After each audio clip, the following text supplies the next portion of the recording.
Okay, welcome back everybody to Asheville Vedic Astrology, my YouTube channel, youtube.com/Ryan's Vedic Astrology. I'm back again with Corey Dowds, and we're finishing up our discussion on relationships. And today we're going to be delving primarily into how Rahu and Ketu between two people's charts affects relationship. We may also get to some interesting ideas on Tajika aspects and maybe Kuja Dosha. We'll see how far we get. But before we get started, Corey, you wear those clothes a lot. It seems like the last four times we've talked, you've had that on. Yeah, it's weird. You too, man. You don't ever change your clothes. I don't. This is my favorite blue shirt. So Yeah, no, these have all been separate instances that just happen to be. This is what I was wearing every time. it's crazy. All right. So crazy, man. Yeah. So anyway, so Rahu and Ketu. Again, this is an interesting topic for a lot of people, and this is an idea that you brought up to me a while ago. So I just want to kind of turn it over to you and get started with the idea of when you think about relationships and you think about two different charts, again, the synastry of charts, what is so important about seeing where Rahu and Ketu is between each chart? I mean, where Rahu is in one chart, Rahu and Ketu is in one chart, and where Rahu and Ketu is in the other chart. Yeah, so it seems like if Rahu and Ketu are so important in our lives in so many, other ways, then yeah, it would make sense that they would have something to do with our relationships. And so what I find is that Rahu or Ketu can, all these other things can be going on, but you should still look at Rahu and Ketu because they have a lot to do with what your soul is going to do, even unconsciously, without you knowing it. You know what I mean? You can be like, I'm doing this in my life, but then one day Rahu just sort of, flips the script on you and you go another path. And so there's just something about Rahu and Ketu that have a lot to do with like our complexes and issues. So what I find is that they're very important to look at. How important are they in regards to other things? I don't know yet, but just one simple thing that I can say is a great tip for Rahu or Ketu is using those Tajika aspects of friendly, openly friendly, secretly. And so if you have not studied Tajika Prajna or those techniques, aspects between a trine are said to be openly friendly. So the trine aspect is openly friendly. So when Rahu and Ketu are in trines, you can't have both, obviously, but let's say both Rahus are in a fire sign, you know what I mean? Then there is something about it. You could say it's openly friendly, or you could say it's just that they have the same kind of elemental activities and psychological patterns they might need to go through, which would be focusing more on themselves other than social relationships. And so, like I, for example, have Rahu in a fire sign and Ketu in an air sign, and I have done a lot better in relationships with people who also had that, who also had Rahu in a fire sign. Does that make sense? It does. So, well, that's a good point. Why don't we just kind of go with that? So you mentioned the importance of Rahu and fire signs. So then what about Rahu in one chart being in the same element, such as like the earth element for the other chart? How is that? What would that be like? So it means that both of them are coming from a point where they're like deep down very emotional with the K2 water thing, but it's like there's a deep connection they can both form. So it's like you're both on the same page of like, you know what I mean? In past lives, we had very, very deep emotional, whatever that going on in our lives. And so you're deep down wanting another person on that same page. You know what I mean? So when you meet someone with that same element, and then we both have Rahu and Earth sign, we're both needing to work on, whatever, finances, resources, becoming more stable, more practical, not emotionally, all over the place sort of. And so as long as both people are on that same page, that's just wonderful. You know what I mean? And so that's kind of, in my opinion, a dharmic relationship. So, and what you're talking about there is if one person's Rahu is in a trine from the other person's Rahu, it tends to make people, assuming the rest of the chart supports it, they're on the same page in regards to kind of like their life direction or their goals. Yeah, just in a general sense, like Okay. it's not the end of it's an important general factor. And then even if it's in the same sign, but occasionally I'll see it when it's in the same sign. It seems like one of the people one of them is not doing, or I don't know. Occasionally that can be off, but I actually think in general it's quite good when they're in the same sign. So Rahu and Ketu being the same sign, you're saying it tends to, it puts them on the same wavelength, or they understand each other. They understand, yes. like they're both crazy in the same way. Kind of, yes. And also, but then also when they're in opposite, I actually have seen that. That seems to be, you either rub each other the wrong way completely, or you have this amazing magnetic connection. That Right. probably requires other parts of the chart to look at. Right. Right. Yeah. Okay. Well, that makes sense. And Have you seen that to be the case in your experience? yeah, and the idea of having the nodes in the same sign, I was making a cheeky comment there about making people being crazy in the same way, but that's really true, right? I mean, I think it was Yogananda who said, we're all a little crazy. It's just that we tend to hang out with people that we're similarly crazy like, so we don't think that we're crazy. And if you get Rahu in the same sign, well, all those things that you have little quirks and idiosyncrasies about, you're going to meet up with a person who are going to have the exact same things. You're like, huh, wow, that's great, Versus if you get Rahu and Ketu in opposite signs, well, one person's crazy in one way, the other person's crazy in another way, and then you're like, what's wrong with you? You're really crazy because you can't see the difference. But Yeah. what you mentioned about Rahu and Ketu being an opposite, meaning like say Rahu is in Gemini, Ketu is in Sag for one chart, and then Ketu is in Gemini, Rahu is in Sag. Is that what I just said? Did I get it back? I know what you mean, yeah. Okay. Well, when they're opposite, what Corey mentioned is that you might really rub each other the wrong way, or you might really just get along well. And just one story I have to tell about that is when I first actually met Ernst Wilhelm. I had his chart. I think I might have told you this, Corey. And Yeah. we were going to get together and hang out, talk about astrology. He invited me to his place, and so you can stay a few days, no problem. It's like, sure, Steve won't mind. The kids will probably love you. I was like, all right, that's fine. But I looked at his chart, and we have Rahu and Ketu opposite each other. And I remember what Corey just described about meeting people who had that, and they drove me up a wall. I could not stand being around them. They couldn't stand being around me. So I thought to myself, I don't know about this. So I said to Ernst, I told him this later. I wrote to him and I said, well, I don't know. I might get on your nerves. You might not like me very much. So maybe I'll stay one day and then we'll see from there. And really, that was my way of saying, I don't know if I'm going to like you, buddy. But it turned out the complete opposite happened. We ended up really understanding each other well. And so that opposition of Rahu and Ketu, like Corey, we became the best of friends. So I think it's important to realize that the nodes of the moon are not necessarily that easy to predict in that regard. You just kind of got to jump in and see. Or, I mean, that's been my experience. Have you noticed any way to tell whether it's going to go? I was going to say, like, that's why I almost felt a little weird when I said that, because it's like, this is actually still a gray area of my learning where I'm like, okay, I don't know everything about this, but I can see this going one or the other way.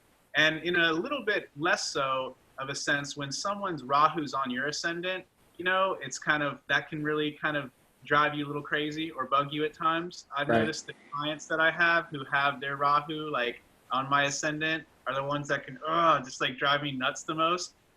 Or if their nodes are reversed, like what you were just saying. You know what I mean? So I have Ketu in Libra and Rahu in Aries. So I'll attract occasionally these clients who have strong Ketu Aries stuff, just go, go, go, and no diplomacy or any Libra at all. And I'm just like, look at the way you're talking to me, the way, you know what I mean? Like everything drives me nuts. Yeah. Well, that's funny because I've had the opposite experience where most of the time it's when someone has their K2 in my ascendant that I'm just like, what's going on here? And so I wonder. I don't know. I think that's more. Maybe I don't know. But anyway, the point is, I think what we're realizing here is that the nodes are kind of a wild card, and that they are karmic, and they do draw us to people, whether it's to work out that extreme difference that we have, which is often the case, or if it's just to bring back together a previously deep and very meaningful relationship, that had been there in past lives and so on. The trick is get in there, see what happens. Yeah, and that's like I was saying in a previous video, really what's the best thing we can do is just hope that our issues and their issues line up in a harmonious way So these are some examples of how I see the Rahu, like what you were saying. Oh, I'm crazy, but you're also like getting this, and you're also crazy this way. So that's like what I was saying in the previous video. This is an example of how that you know, Rahu both being in the same element can be a nice harmonious thing. Right. And it's just like, you know, astrologers. Astrologers are crazy. That's just the way it is, right? So we just happen to be tropically crazy, and other people happen to be sidereally crazy. And of course, the tropicals say, sidereal, you're crazy. And the sidereals do the same thing. So, anyway, that's just a silly reference to stuff that doesn't really matter. But so back to Rahu and Ketu. So when you think of, yeah, when you think about Rahu and Ketu, you know, I know Ernst talks about this a lot, and we will have him on the channel here in a bit too to discuss this, the ideas of Rahu and Ketu. And, you know, in your mind, when you see Rahu or Ketu on, like one person's Rahu or one person's Ketu on some other person's natal planet, how does Rahu typically affect that planet, or how does that affect the relationship, and how does Ketu typically affect that relationship? Yeah, the Ketu is something that you normally suppress. So like one example I can give is one person I dated who had Jupiter right where my Ketu was. So I felt so much more like I could just be myself around them. You know what I mean? Because, well, Jupiter was my Amakaraka and ruling planet. That might have had to do with it too. And so in that way, that was, in my opinion, a good thing. There might be other bad sides of it too that I'm not thinking of right now. We'll say that combination again. What was the combination again? So my K2 was in a certain place and their Jupiter was there. So it helped me to like be that K2, you know what I mean? That I wanted to be, but it's normally suppressed. Jupiter helped that. Yes. Okay. Yes. And then on another aspect, when I've had Rahu on my Jupiter, I've not enjoyed that. Okay. That might also be because Jupiter was in my ascendant and it was also my first house. But that just, I don't know. Those people drove me crazy in some ways. Their Rahu was on your Jupiter? Yeah. Yeah. Their Rahu was being imposed onto my first house and my Jupiter at the same time, maybe, and my seventh lord. So let's just say for my case, if you have a sign that's very critical, has a lot of your ruling planet, your Amakaraka, or more than one of those things, and their Rahu's there, that's probably going to be kind of frustrating and confusing and just make you feel like, there's just all this static going on. Well, try to hold that thought where you were going with it. And I think the point that Corey made there, which is very important, is that, you know, Rahu often represents things like smoke and confusion and not really knowing what to do and feeling uncertain about things. And so if you take that Rahu and you stick it on someone else's planet, like Venus, the person becomes uncertain about, what am I supposed to do here in a loving relationship or loving situation? And you stick it on a person's Mercury, how am I really supposed to communicate with this person? It's almost like you then walk into a field where typically you knew how to debate someone, you know how to talk, communicate perfectly well, but then Rahu comes in, this person with Rahu right on top of your Mercury comes in, and now your ability to communicate, your ability to think becomes confused, because that's what Rahu does in that kind of situation. Is that what you're getting at? Yes, very much so. And another really important point that I just remembered while you were saying that, and this is something I've noticed for a long time now, I'm really glad I remembered it, is that like I will be really attracted, like wherever your Rahu's at, you'll be very attracted to people whose sun sign or ascendant is there. You know what I mean? Or if they have a strong self factor there. So for example, my Rahu's in Aries, and I've been very attracted to Aries women, and my teacher, Ernst Wilhelm, super Aries, you know what I mean? And there's just like all these certain things about those people that I'll be really, really attracted to. And there was actually that mathematician, Kiosti Tanara, I don't know how, I forget how, I feel bad, I'm not saying his name right, but Ryan knows who I'm talking about. He's a well-known mathematician who's done research on astrology, and he found that in compatibility, that was one of the biggest placements, one of the biggest percentages was having Rahu and Sun overlapping. I'll have to go back and, you know, look that up. But he was the first person who brought that up, and then I started going through charts to my mind and being like, wow, this is quite true. Have you found that to be the case? You're saying the ascendant or the sun sign? Yeah. So my sun sign is Aquarius. So a lot of the women that I've noticed, I've like, wow, oh, okay, I can tell you like me. They would have Rahu and Aquarius. Um, Ah, I see. I see. No, yeah. So I haven't looked at it. That makes sense though. yeah, they're unconsciously attracted to something. You know what I mean about that. And so you have a conscious planet there. You're like someone who represents what they're wanting. You know? Ah, I see. Okay. Yeah. So again, because I think that's kind of a complicated topic, describe it one more time. What was the person looking for? So in a sense, your Rahu will be like what you're looking for unconsciously, and so someone who has their sun sign or lagna there will be a person you'll be kind of more magnetically and unconsciously attracted to. So for Interesting. example, yeah, for example, I was saying like my sun is in Aquarius, so a lot of people that have been attracted to me have had Rahu in Aquarius. I've been attracted to a higher amount of women that have Aries ascendant or Aries sun sign than I would expect, than chance would have given. You know what I mean? Right. So more people are going to be attracted to you who have their Rahu in the sign that is your Your, ascendant. yeah, your ascendant or your sun sign, and I really think maybe even the Amakarika, because it's basically just like a conscious factor that symbolizes you. They will be attracted to it if that's where their Rahu is at in that sign. Let me Right. think. Okay, so um, so Shrishti has Rahu in Scorpio, and Ernst is Pada is Scorpio and is a Scorpio Swampshus. So he's not actually got his ruling planet in Scorpio, but still he's a very Scorpio person. Right. Um, I might have to think about some other examples, but this really does work a lot. Like Yeah. I don't go too much in my personal.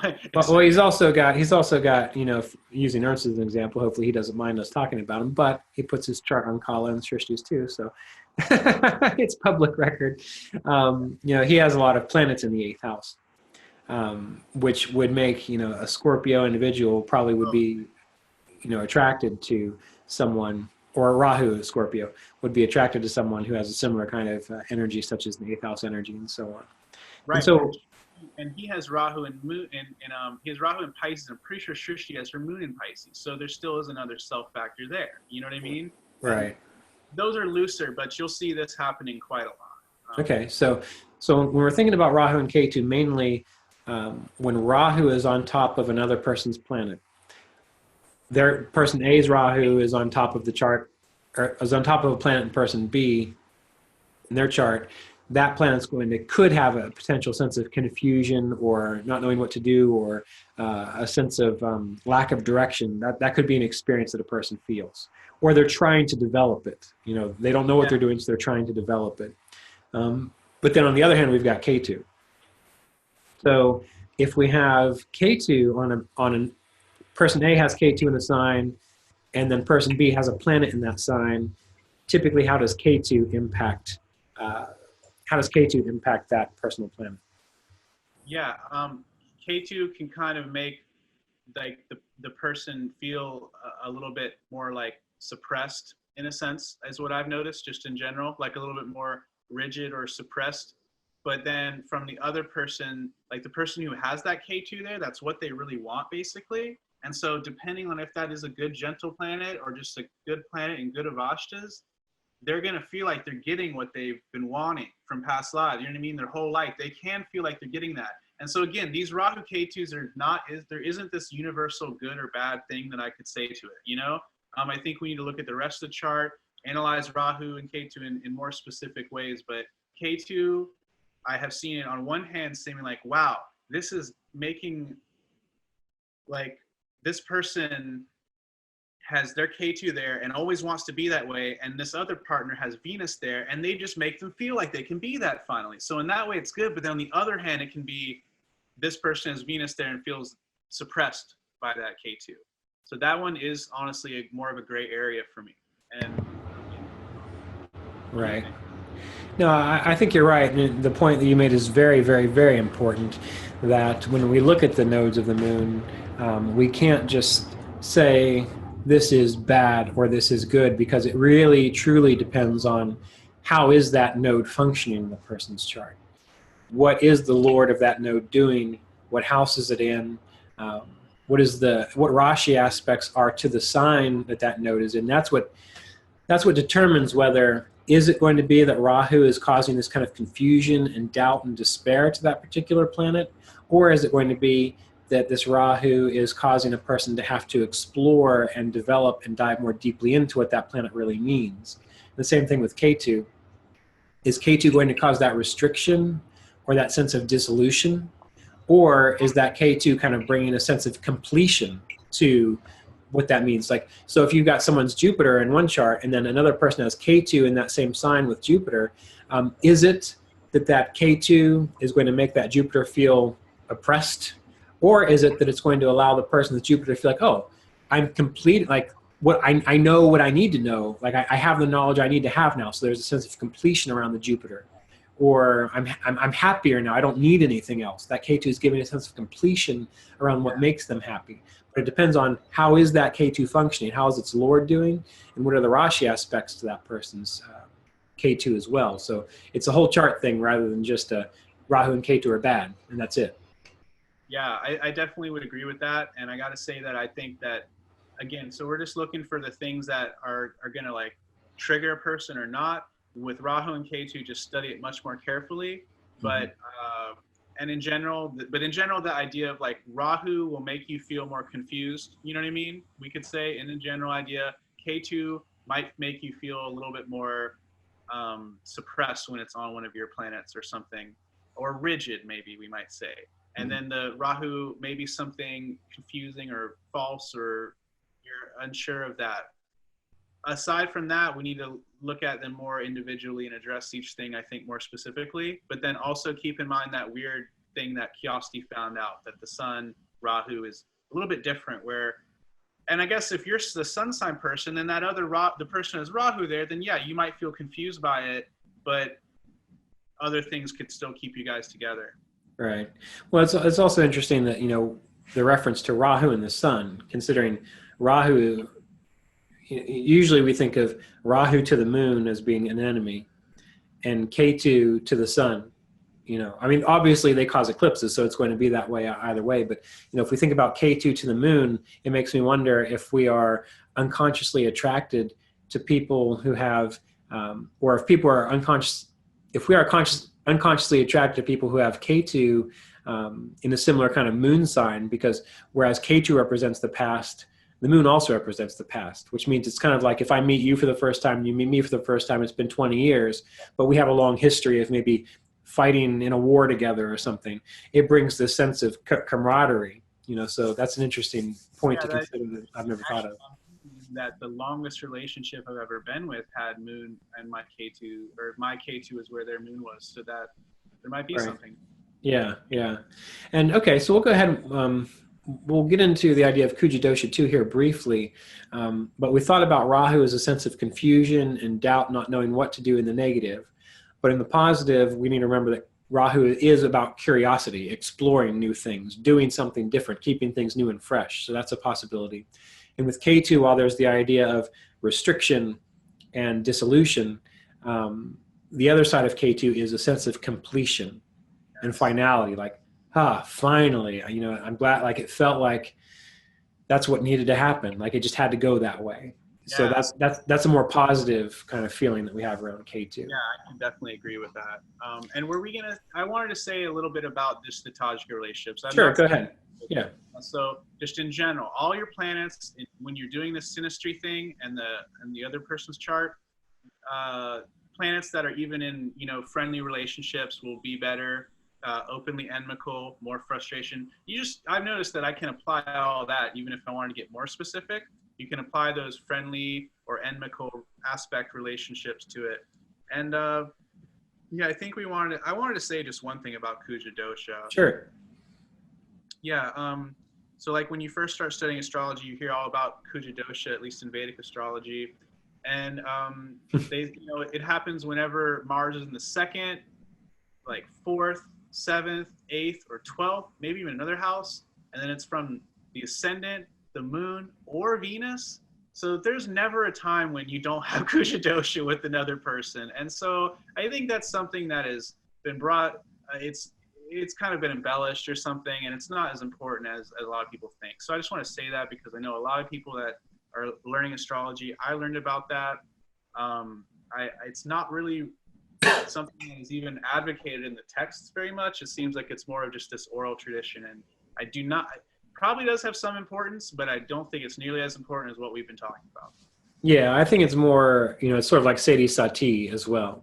We have these ideas like Kuja Dosha and Sati Sati, and while they are based on a principle which does make sense, but everyone is going to go through the Sati Sati at least a few times in their life, and not everyone's life falls apart every single time they go through a Sati Sati. Same thing, with Kuja Dosha, you're going to most likely, based on those kinds of statistics, almost always run into someone where that's going to happen. And it may be that you've probably had a really long-term relationship with that individual. So I think we need to kind of look at it as kind of dig into the idea of what's behind it and then integrate it into the rest of the reading. But Corey is right there, and it doesn't seem accurate, nor has it seemed accurate in my experience either, to make that the foundation for problems forever for everybody. So I think it's good that we brought that up. Thanks, Corey. All right. Well, that will conclude our little exploration of relationships and how you can look at relationships from a Vedic astrological standpoint using more of the ideas of synastry rather than the ideas of, say, the Kuta points, although, of course, you can always interweave both of them. And as we mentioned in a previous video, Corey had done a series of videos on the Logitati Avashtas of Venus and what those do. You can find that at youtube.com/Eye of the Veda, which is Corey's channel. And he also volunteered to do another set of videos. I don't remember what it was now. Oh, was it the Avashtas in relationships, or was that too? Yeah, we need to just do that then. Yeah. Okay. So anyway, for more information on this, to go into more detail, please go to youtube.com/Eye of the Veda or visit Corey's website, eyeoftheveda.com, for articles and information on topics such as this. So thanks again for being here, Corey. I appreciate it. Thanks for having me, Ryan. Take care.